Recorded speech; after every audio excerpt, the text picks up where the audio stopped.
Alors bienvenue à tous pour cette folle journée. Sur le plateau sont présents plusieurs personnes qui vont intervenir. Donc Serge Glaise qui est conseiller en ruralité pour la Fondation Raoul Follereau. Michel Récipon qui est président du directoire de la Fondation. Pierre-Yves Thiebaud qui est président du conseil de surveillance de la Fondation Raoul Follereau. Et puis deux médecins conseils, Roch Christian Johnson, président de Lila, voilà, et notre autre médecin conseil qui est Bertrand Crochois. Voilà. Alors, on va se retrouver pour une petite soixantaine de minutes, parce que nous commençons un petit peu en retard, mais on va essayer de faire vite, pour résumer en 60 minutes, 60 ans d'action de la Fondation. Alors, quand on a mis que c'était un pari fou, je peux vous dire que c'est même, on aurait pu appeler ça mission impossible. J'aurais jamais dû accepter. Et pourtant, j'ai accepté. Et on va essayer de mener cet exercice avec nos intervenants. Ça ne sera pas exhaustif. Et si vous voulez bien, nous allons commencer par donner la parole à Raoul Follereau lui-même. De misère, tant de cruautés imbéciles et assassines, comment la question ne se poserait-elle pas à la plus primitive, à la plus simple des consciences? Pourquoi eux et pas vous? Pourquoi eux et pas moi? Qu'est-ce que j'ai fait, moi, pour être nourri, vêtu, logé, aimé, au nom d'un progrès foudroyant, dévorant mes hémiplégiques, au nom de l'argent et de sa toute-puissante pourriture, on a bâclé une existence qui tiendrait entre la date de la naissance et la date de la mort, une vie sans idéal, sans foi, sans rêve. On a créé la civilisation du dégoût et du désespoir. Pourquoi est-ce que le bon Dieu, qui est toute miséricorde et tout amour, nous a donné tant de privilèges que ne connaissent pas les autres, sinon pour faire de nous les ambassadeurs de sa charité, les bons soldats de son amour. La voilà notre loi, la voilà notre consigne, la voilà notre force, la voilà notre joie.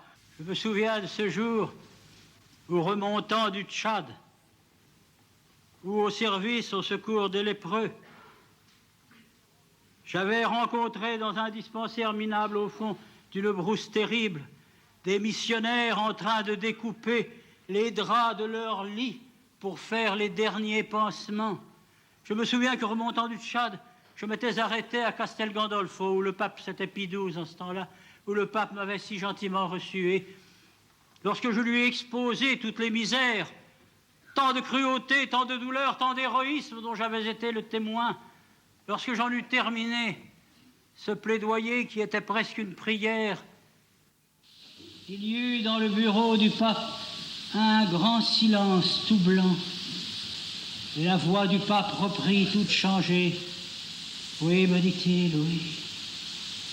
Voyez-vous, ce qu'il faut, c'est réapprendre aux hommes à s'aimer. » Ah, mesdames et messieurs, jamais, tout au long de ces 50 années de vie vagabonde, jamais je n'ai reçu une consigne plus éclatante et plus sublime que celle-là. Réapprendre aux hommes à s'aimer, mais c'est notre devoir, mais c'est notre loi, mais c'est notre joie. Si nous n'apprenons pas aux hommes à s'aimer, à quoi nous sert-il de nous dire des chrétiens? Et comment oserons-nous regarder celui qui mourut sur cette croix comme s'il voulait, dans un dernier sursaut, embrasser toute la terre?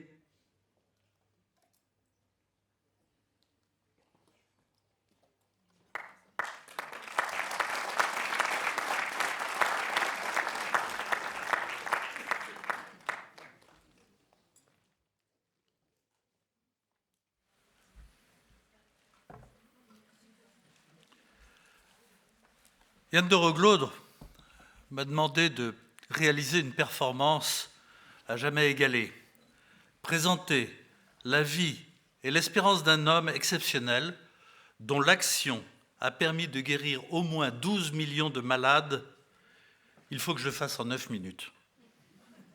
Cela fait donc 22 222 lépreux guéris à chaque seconde.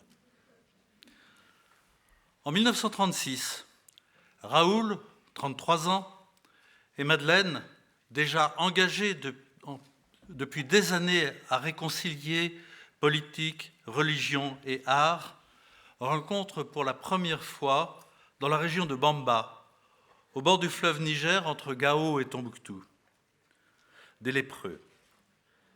Il résume cette rencontre. Ce jour-là, j'ai compris qu'il existait un crime impardonnable, promis à n'importe quel châtiment, un crime sans recours et sans amnistie, la lèpre. À l'époque, il n'y avait aucun traitement, et même si l'acceptation du malade était variable d'une société à l'autre, l'exclusion totale était la seule solution pour éviter une possible contagion. Cette exclusion pouvait prendre des formes dramatiques. Abandon du malade en plein désert, avec pour tout viatique une gourde et une galette de mil. Isolement total sur une île, sans ressources, voire internement définitif dans une léproserie, véritable camp de concentration. Entre 1936 et 1942, Raoul Follereau se documente sur la lèpre et la prise en charge des malades, mais il continue à s'impliquer dans une action contre les totalitarismes nazis et communistes et pour la paix et la défense de la civilisation française au travers de la Ligue pour l'Union latine. En novembre 1942, Raoul et Madeleine sont réfugiés à Vénissieux, chez les sœurs de Notre-Dame des Apôtres, dont la supérieure est Mère Eugénia. C'est alors le bouleversement de sa vie. Mère Eugénia lui parle du quotidien des lépreux sur l'île Désirée, sur la lagune d'Abidjan, en Côte d'Ivoire. Elle a pour projet de créer une ville où les malades pourraient se déplacer et vivre comme des gens normaux. Raoul et Madeleine s'enthousiasment pour ce projet à Adzopé. La première pierre est posée en avril 1943, en présence de Mère Eugénia et de centaines de malades. Raoul Follereau lui dit alors « Continuez votre œuvre, l'argent, je m'en charge ». Certains le pensent fou. Il est complètement fou. Il veut construire un village pour les lépreux en pleine forêt vierge, à 7000 km de la France et en pleine guerre. Et pourtant, c'est aussi en 1943 qu'il crée l'heure des pauvres, donner 1 heure par an pour les pauvres et les plus démunis. C'est donc bien en cette année 1943 à Vénissieux qu'est le tournant de sa vie. Il met de côté ses idées politiques sans les abandonner pour se consacrer entièrement aux plus pauvres, aux exclus et surtout aux lépreux qui sont les plus pauvres et les plus exclus. Il a la lèpre, mais il est lépreux. Entre 1946 et 1960, il prononce 1200 conférences en faveur d'Adzopé et des lépreux. Il est alors toujours accompagné par Madeleine et par des sœurs de Notre-Dame des Apôtres qui se chargent de l'organisation matérielle. Ces formules à l'emporte-pièce bouleversent le public. On les retrouve dans le Petit livre d'amour. Moi-même, médecin, je suis devenu léprologue à cause du Petit livre d'amour. Raoul Follereau étend alors ses conférences à une certitude qui l'habite profondément. Faire de la charité la lumière de notre vie, le mobile de nos actes, la source de nos joies. La charité, la vraie, celle qui ne distingue ni confession, ni classe, ni race, mais voir dans tout autre homme un être à respecter, à aider, à aimer. On constate que que Raoul Follereau devient un véritable apôtre et que le livre d'amour est une traduction de l'Évangile pour tout homme sur la terre. Une immense chaîne d'amour qui liera tendrement le monde. Entre 1948 et 1952, les médecins-chercheurs, et au premier plan les docteurs Tréfouel, Floch et Montestruc, à Paris et en Guyane, découvrent l'efficacité de la disulone, premier médicament permettant de stopper la contagion. Vaincre la maladie semble désormais possible. Raoul Follereau s'y attelle avec ses amis médecins. Si nous le voulons tous, si nous nous attachons à cette croisade qui consiste non seulement à soigner les lépreux, mais à les réhabiliter, une immense espérance naîtra dans le cœur de millions de pauvres. Ils sortiront de leur brousse, de leur tanière, de leur désespoir. La science les soignera, la charité les sauvera. Et, dans 50 ans, la lèpre sera vaincue.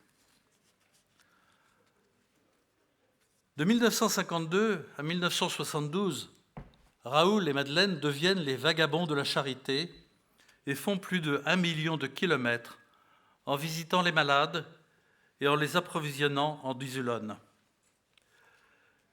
Ils découvrent alors la réalité de la lèpre sur le terrain et décident de fonder la Journée mondiale des lépreux, dont la première aura lieu en janvier 1954.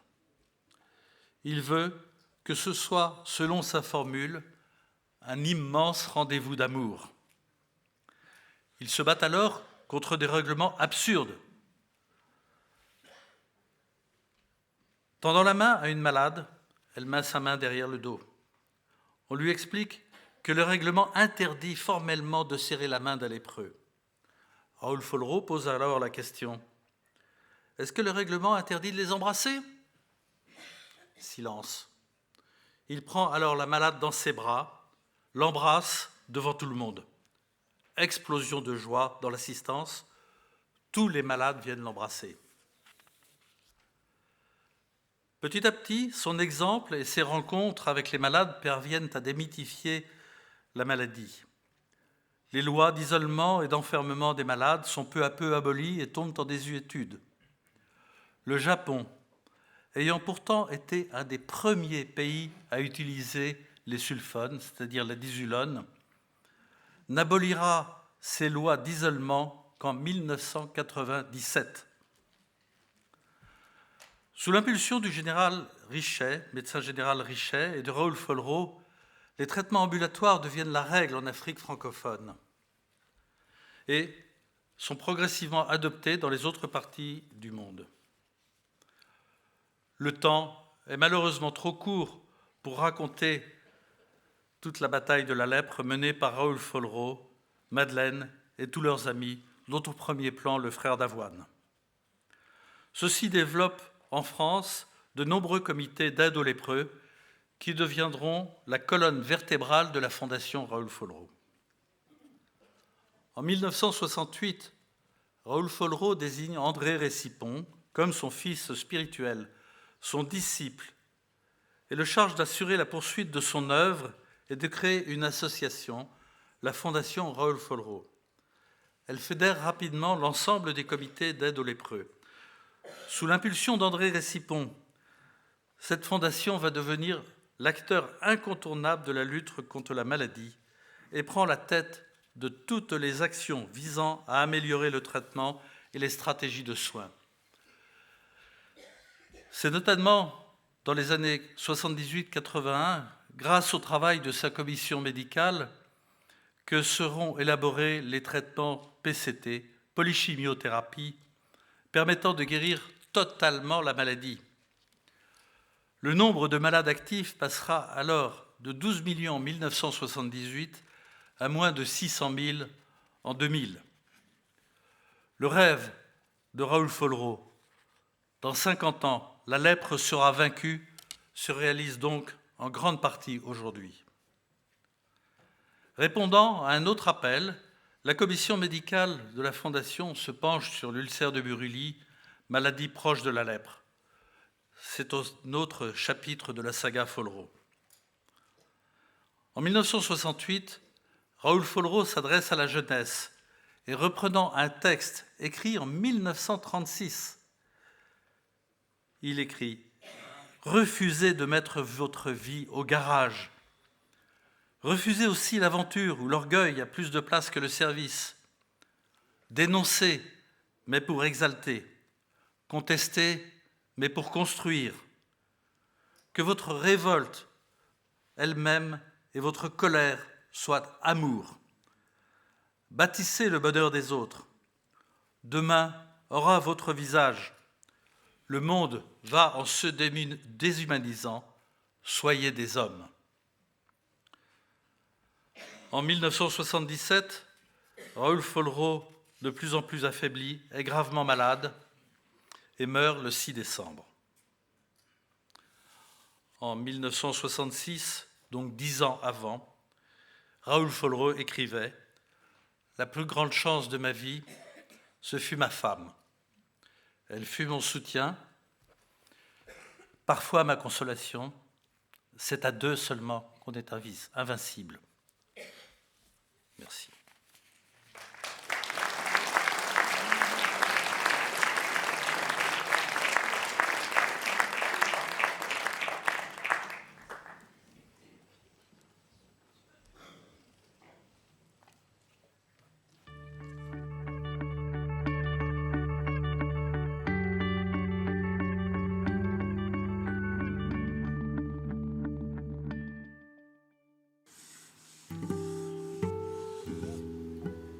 Sur les collines de cette région de Fianarantsoa, dans le sud-est de Madagascar, se tiennent les remparts de Marana. Le lieu est centenaire, mais il reste encore aujourd'hui le témoin d'une lutte quotidienne contre la lèpre. Une maladie que l'on croit souvent appartenir au passé. En Afrique, Madagascar est l'un des pays les plus touchés, avec 1500 nouveaux cas par an. Cette léproserie, fondée il y a plus d'un siècle, est gérée par les sœurs de Saint-Joseph de Cluny. Sœur Sabine fait partie des 6 religieuses qui gèrent la léproserie. Ici, elle loge et soigne une centaine de patients. La lèpre, c'est une maladie infectieuse bactérienne qui touche principalement la peau et les nerfs. Aujourd'hui, la maladie se soigne en moins d'1 an. Mais si elle n'est pas traitée à temps, elle cause d'irréversibles infirmités et des mutilations. Pour soigner tous ces aspects de la maladie, le centre collabore avec de nombreuses ONG, dont la fondation Raoul Follereau, un de ses principaux partenaires. Le docteur Cauchois, responsable de la fondation sur l'île, vient ponctuellement suivre leur travail. Aujourd'hui, au centre, le docteur découvre une famille entière contaminée, à un stade avancé. C'est incroyable, hein. Incroyable, cet enfant qui a 12 ans, qui a perdu l'usage complet de ses mains. Oui, si vous les avez vus à l'arrivée. Ah ben, j'imagine. Elle rampait presque pour monter le filage, là. Les difficultés d'accès aux soins expliquent la persistance de la maladie à Madagascar.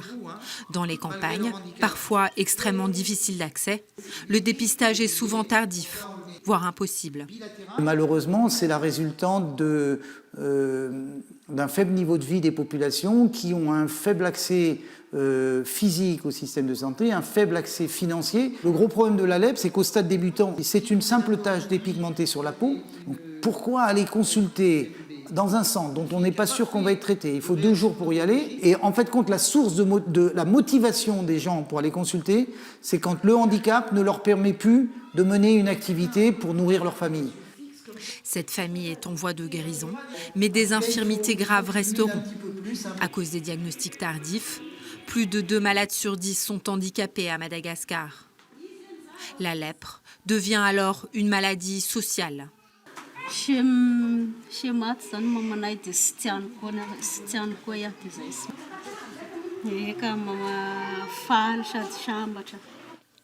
Arissou vit recluse ici depuis maintenant 4 ans. Pourtant, elle n'est plus malade. Comme de nombreux pensionnaires, elle a été rejetée par sa famille, qui a peur d'être contaminée. Pour beaucoup ici, le centre est devenu leur seul foyer. Ce foyer, c'est cette communauté gérée par les sœurs. J'aime ma profession, j'aime le métier d'infirmière. C'est là aussi que je pense que j'ai trouvé mon épanouissement en s'occupant de toutes ces personnes-là.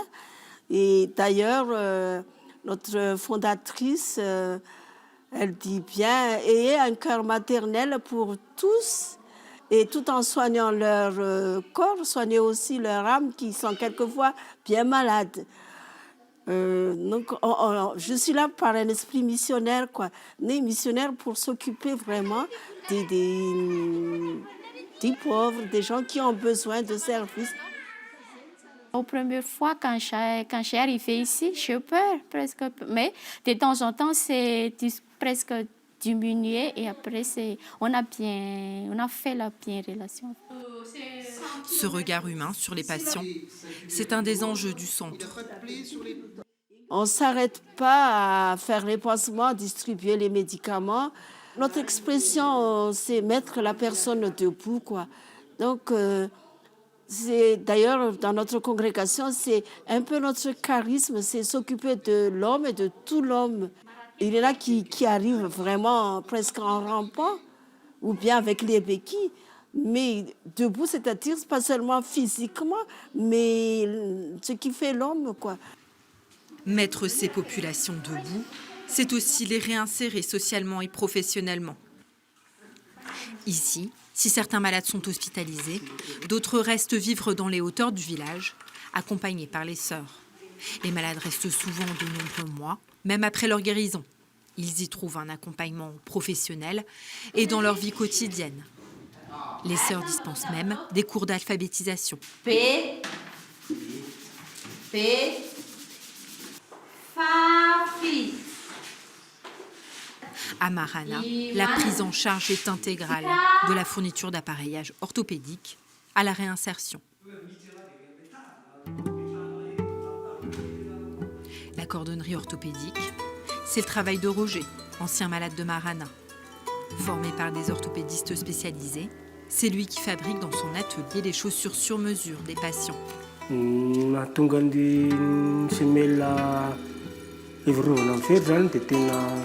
Mba hampalakasitrana ny fery zany mba salamany marary sady tena samy hafa zany samy mitovy satria ny misy formation isan-karazany dia misy traikefa isan-karazany afaka hisavonany marary fa ny ivelany kodiny sotra juste magnenjika vola mikarama fotsiny. Roger travaille et vit à Marana, sur les hauteurs du site où se trouve le village qui accueille les habitants permanents. Il vit ici avec sa femme et ses 4 enfants.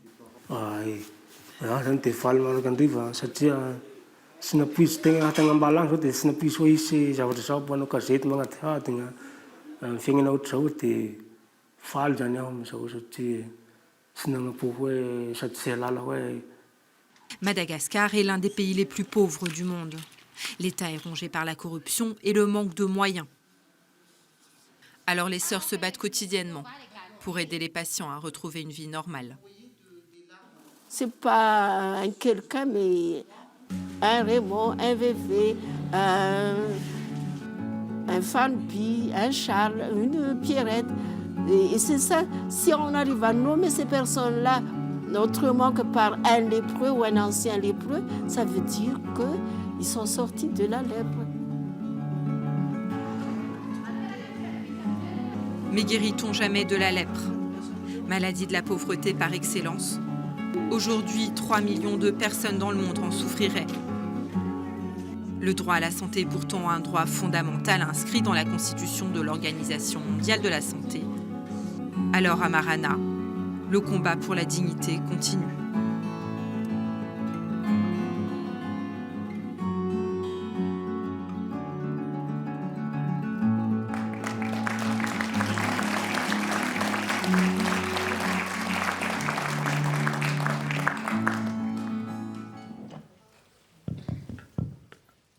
On m'a demandé de commenter le film, mais vous conviendrez avec moi qu'il n'y a pas besoin de commenter. C'est difficile de parler derrière Raoul Follereau, c'est aussi difficile pour moi de parler derrière Sœur Sabine. Elle a tout dit. La seule chose, le seul commentaire que je pourrais faire, c'est que ce film, c'était il y a 1 mois. Donc c'est la réalité qui nous saute aux yeux. Mais elle a dit une chose qui est très grande, c'est que nous médecins, nous infirmiers, on a tendance à soigner une maladie. Elle soigne l'homme, elle le remet debout. Et malheureusement, c'est ça le quotidien. On n'est plus dans des léproseries, au sens isolement pour exclure les malades de la contagion. On est dans la prise en charge de l'homme. Tous ces gens-là sont des gens qui ont été rejetés par leur famille. Donc les sœurs, elles soignent les malades, elles vont les chercher. Et puis il y a des gens qui sont tellement bien chez les sœurs qu'ils y restent. Mais ils y restent pas comme mendiants, ils y restent comme acteurs. Et donc là, dans ce village, ça sent le bien-être et tout le monde participe. On a redonné une dignité aux hommes. Je suis désolé, je ne peux pas commenter plus. Le film a tout dit.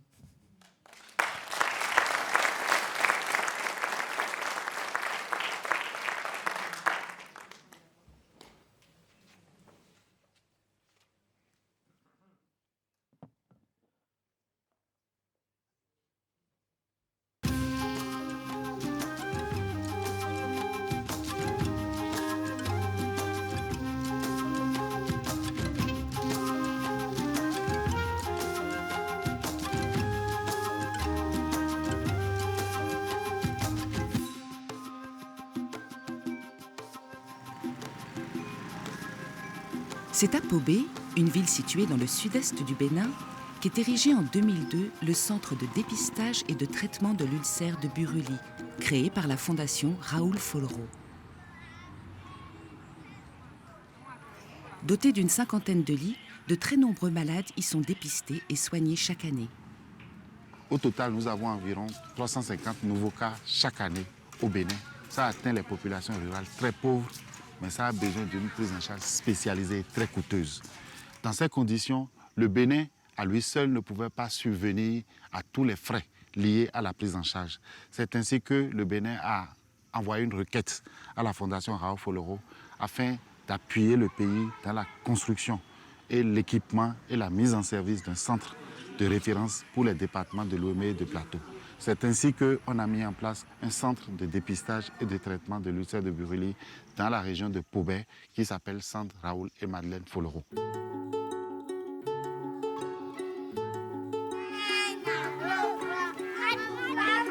Ce centre a été créé précisément à cet endroit parce qu'on est dans une zone où la maladie est de la plus grande importance au niveau du Bénin. Parce qu'on est dans une zone relativement défavorisée, on a de l'eau partout, on a de l'humidité et la maladie s'y développe très facilement. On est dans une zone tropicale. Le centre Raoul et Madeleine Follereau accueille de nombreux patients en consultation. Pour les personnes éloignées ou qui ne peuvent se rendre au centre, une équipe médicale part 2 fois par semaine à leur rencontre. Pour confirmer le diagnostic de l'ulcère de Buruli, des prélèvements doivent être exécutés à l'aide d'un écouvillon glissé sous la peau, à la périphérie de la plaie. Les prélèvements sont ensuite analysés au laboratoire du centre de Pobé. Pour confirmer le diagnostic de l'ulcère de Buruli, nous utilisons une méthode appelée PCR, en anglais Polymerase Chain Reaction, en français réaction de polymérisation en chaîne. Ça nous permet d'explorer de nouvelles méthodes d'analyse ici au Bénin et précisément à Pobé, et ça nous permet de prendre plus rapidement en charge le patient malade de l'ulcère de Buruli. Une fois la maladie diagnostiquée, un traitement antibiotique approuvé par l'OMS est administré au patient. Ce traitement a été mis au point avec le concours de la commission scientifique et médicale de la Fondation Raoul Follereau. Lorsque le malade est dépisté à un stade avancé de la maladie et que le traitement antibiotique ne suffit pas pour guérir le malade, celui-ci doit être hospitalisé. Les plaies doivent être prises en charge tous les jours et rendues saines en vue d'une opération chirurgicale.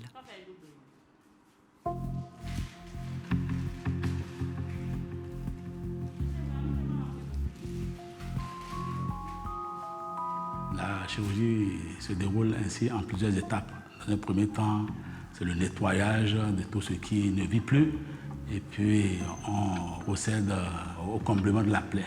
Parfois, la surface de la plaie est telle qu'une cicatrisation spontanée est soit aléatoire, soit impossible. En ce moment, le malade est repris pour être de nouveau greffé. Les greffes que nous opérons, c'est souvent des greffes de peau. Nous prélevons souvent la peau à la cuisse et nous la reposons sur la plaie. La localisation de l'ulcère se trouve parfois dans l'os. Ainsi, il faut aller ouvrir l'os, nettoyer le fût, faire partir tout ce qui est pourri et permettre à l'os de régénérer.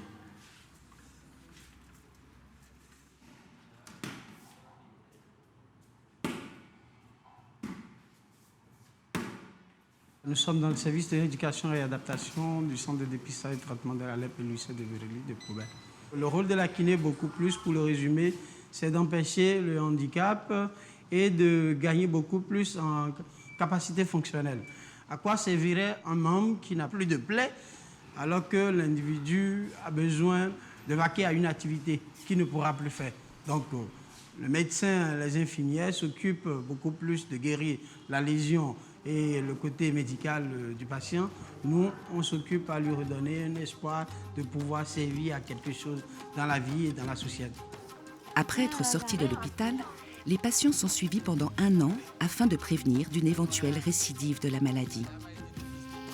Grâce à la mise en place d'outils de pointe et d'un parcours de soins adapté, le centre Raoul et Madeleine Follereau de Pobé est aujourd'hui au Bénin un lieu de référence dans le traitement de l'ulcère de Buruuli.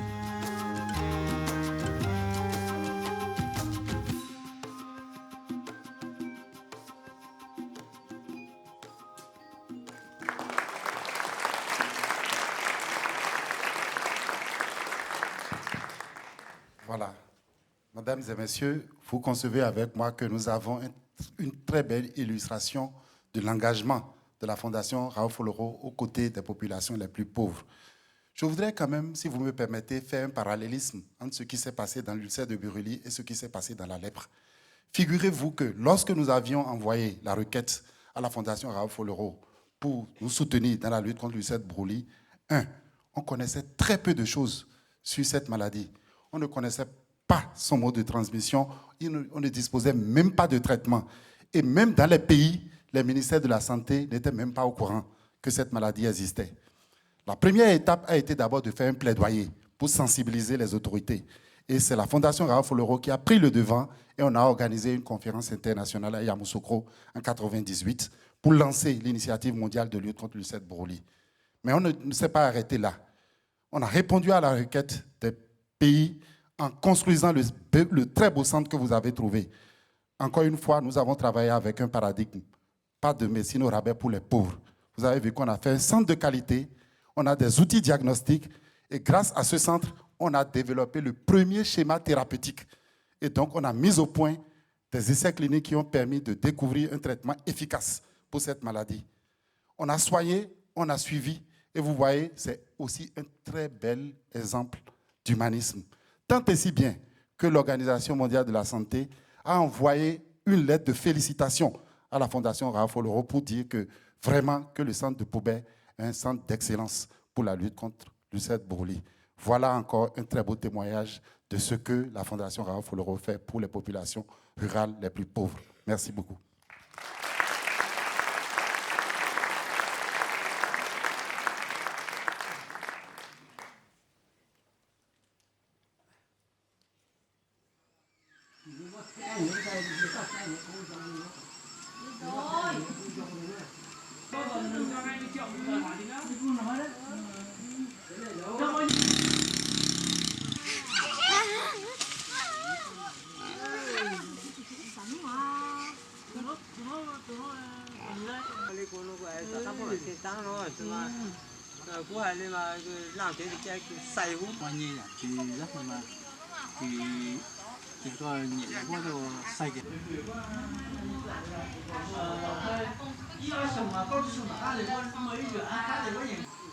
Chứ thì bị bệnh thì không chăm sóc được, cái là mua đi khám bệnh thế nọ thì nó là không chăm sóc thì nó hỏng hết mà. Rồi bây giờ nó thay đổi, bây giờ phải tăng giá nhiều hơn. Con trâu thì chéo thì của tiền thì khá là mua, con trâu chéo thì nó rẻ thôi mà. Cái một con trâu thì nhiều nhất thì cũng là con to thì 400. 4 gì? 400, 500 nhưng mà cua to hay thì cứ là 2 triệu, 1 triệu mấy thì nó còn được cua to. Con đừa đấy, con đừa biết củ cái 1 triệu năng là 1 triệu mấy thế thôi mà.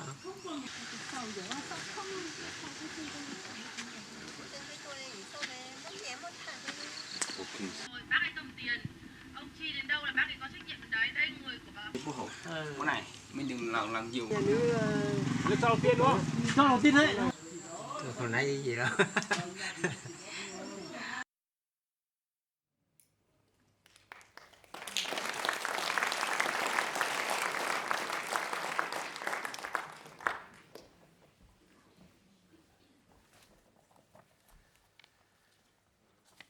Pour évoquer toutes les LEP, nous devons revenir sur la vie et au cheminement de Raoul Follereau.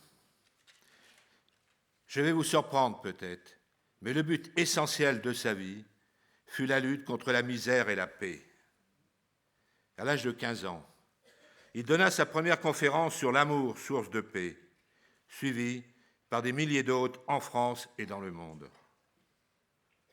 Pendant un demi-siècle, il proclama « Personne n'a le droit d'être heureux tout seul » ou « La seule vérité, c'est de s'aimer ». Aider les autres à vivre, tel fut le but des diverses initiatives qu'il prit. Souvent le premier, parfois le seul, toujours en avance sur son temps. L'Heure des pauvres en 1942, le Noël du Père de Foucault, les fondations Charles de Foucault qui deviennent l'Ordre de la Charité. L'appel de la mère supérieure des religieuses de Notre-Dame des Apôtres, chez lesquelles il était réfugié, est un signe. Il ne pêchera plus que la charité pour les plus malheureux des hommes, les lépreux. C'est ainsi que commence pour Raoul Follereau la bataille contre la lèpre et contre toutes les lèpres.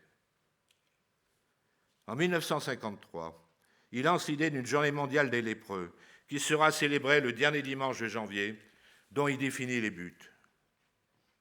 Obtenir que les malades soient soignés et traités comme tous les autres malades, en respectant leur liberté et leur dignité d'homme, et guérir les bien portants de leur peur absurde et parfois criminelle qu'ils ont de cette maladie et de tous ceux qui en sont atteints. En janvier prochain, nous fêterons la 60e Journée mondiale des lépreux.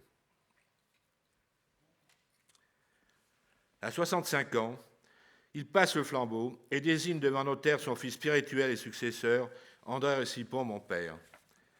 Il définit les buts de la Fondation. Conformément aux volontés de notre fondateur, la Fondation continue son œuvre en mettant en place des initiatives comme le souhaitait Follereau. La Fondation a vocation à éveiller les consciences aux exclus de notre temps et à apporter secours et assistance aux personnes qui souffrent, en premier lieu les lépreux. Cette exclusion, qui touche à la dignité de la personne humaine, une dignité perdue n'ayant pas l'accès à l'hospitalisation ou aux médicaments, une dignité perdue en n'ayant pas la possibilité d'être scolarisé en vue d'un avenir meilleur, une dignité perdue par la persécution des minorités, les expulsant de là où ils sont nés, une dignité perdue en n'ayant pas de travail, une dignité perdue suite aux conséquences de la maladie.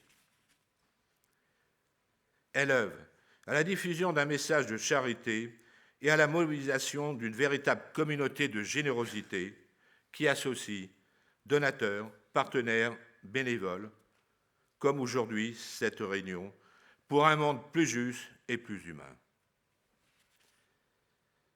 Les programmes visent à relever l'exclu, dont le lépreux est la figure emblématique, s'attachant à vaincre la maladie, l'ignorance et la pauvreté, par 3 axes exprimés par des verbes: soigner, éduquer, réinsérer. Soigner, Bertrand et Christian viennent d'en parler. Éduquer, donner un avenir par l'éducation en œuvrant pour la scolarisation et l'alphabétisation, en soutenant des activités éducatives, en accueillant des orphelins et les enfants des rues. Nous accueillerons cet après-midi Aymeric Connel, qui nous parlera de son action dans un quartier nord de Marseille,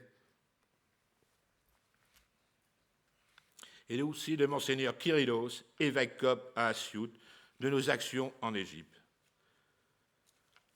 Réinsérer, bâtir son devenir par l'insertion, en offrant une formation professionnelle qualifiante, en aidant à la création d'activités génératrices de revenus, en promouvant les initiatives revitalisant les territoires, avec des retombées positives pour les populations fragiles en termes de santé, éducation, insertion. Nous venons de voir le film sur la réinsertion des minorités au Vietnam et Serge Glaise, qui va me remplacer, parlera de nos actions ruralité en France. Notre vocation, aimer, agir. À la suite de Raoul Follereau, continuons ensemble à prendre toutes les initiatives pour répondre aux lèpres de notre temps. Merci.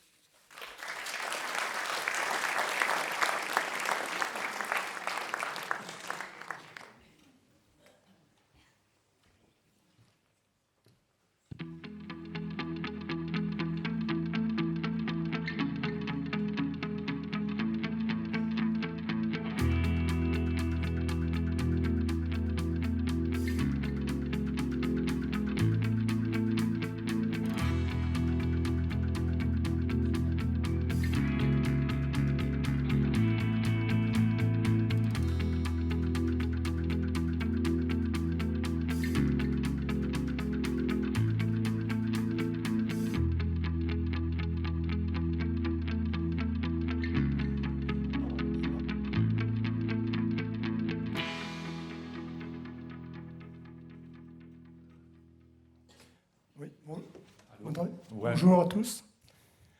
Oui, justement, au niveau de la ruralité, je voudrais d'abord me présenter et vous dire comment je suis arrivé à être aujourd'hui conseiller ruralité.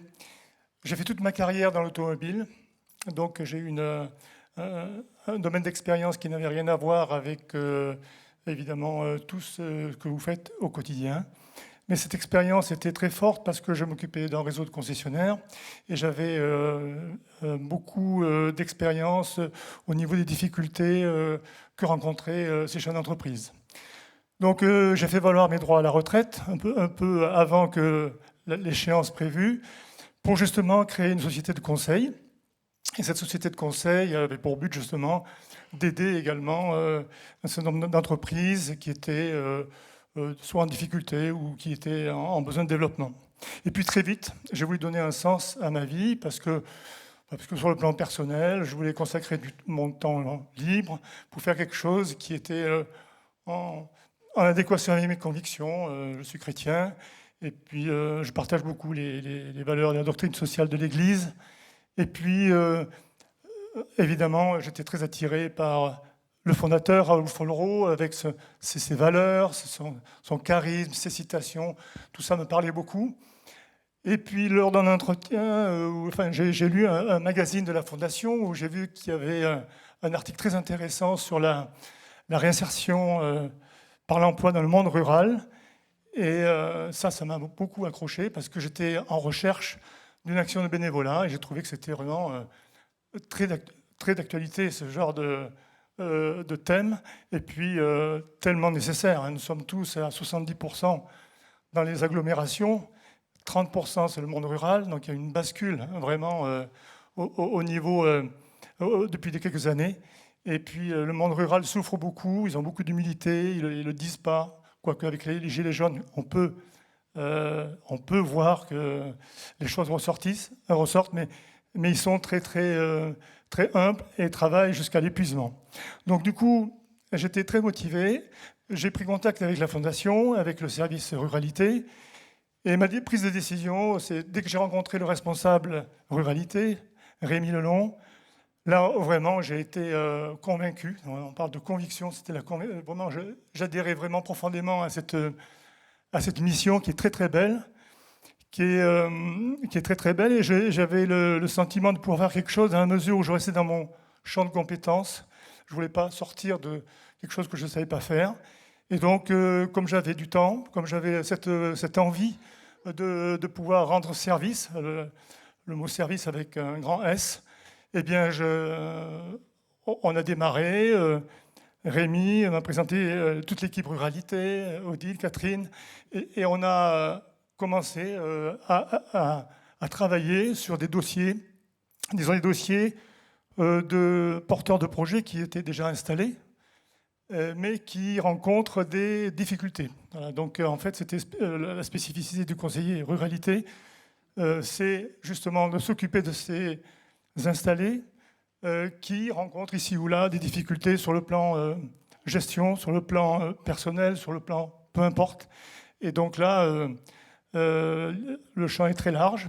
Et donc, j'ai commencé sur le terrain. Donc c'est une mission de terrain très concrète.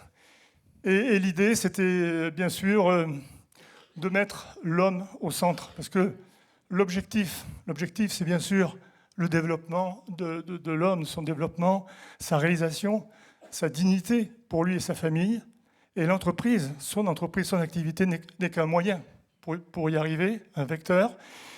Et donc, il faut, lorsqu'on arrive sur le terrain et qu'on rencontre la situation, très très vite, faire le discernement de toutes les problématiques. Alors, le premier temps consiste évidemment de prendre contact téléphoniquement avec l'installé, le porteur de projet, qui est quand même dans un climat plutôt favorable parce qu'il a déjà eu une très bonne expérience avec la Fondation, mais il est un petit peu surpris que quelqu'un vienne un peu de Paris, dans son milieu rural pour évoquer des choses très précises. Donc la première étape essentielle, c'est de créer un lien de confiance.